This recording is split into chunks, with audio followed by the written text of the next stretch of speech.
कथारे अच्छी पेट पोष नाही दोष किंतु विपदपूर्ण भाव कार्य करने केते जे महंगा पड़ पारे आपण मैंने ये वीडियो देखि मतामत देवे। एठारे कार्य करुवा श्रमिक और कार्य कराउथुवा ठिका संस्था एवं कार्यर तदारख करुवा विभाग अधिकारी मानकु आपण माने कौन कहिबे। किभली किछि श्रमिक मानक जीवन को बाजी लगाई कार्य करा जाउछि देखंतु एही वीडियो माध्यम रे। खंडपड़ा सहर स्थित पूर्त विभाग डाक बंगला सम्मुख में जनस्वास्थ्य विभाग पक्षर एक विराट पानी टांकीर निर्माण कार्य चालू रही। किंतु परितापर विषय एठारे नियोजित किछि श्रमिकों को विपदपूर्ण भाव कार्य नियोजित करा जाइथिबा देखिବାକୁ मिलिछि।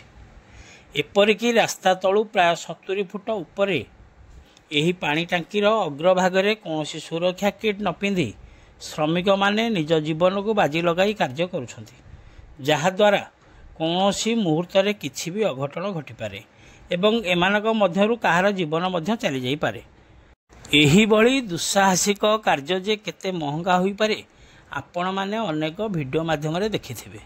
एथि नै उक्त कार्य दायित्व रे थिबा विभागीय अधिकारी बारंबार दृष्टि आकर्षण करा जायथिले मध्य केबे हेले एथिपति कर्णपात करूनाहांती, जहा फल रे एही भଳି कार्य करुवा श्रमिक मानक जीवन प्रति केते जे विपद रही आपण माने अनुमान करि पारुथिबे। एही भଳି भाबे कार्य कराइबा केते दूर ठीक आपण माने मतामत दियंतु एवं एही वीडियो माध्यम रे उक्त ठिका संस्था और जनस्वास्थ्य विभाग अधिकारी को अनुरोध आपणकर एही भଳି भूल पाई गरीब और निरीह जीवन टे कौन मुहूर्त में चली जाई पारे, तेणु आपण एसबुरु निर्भूत रुहंतु।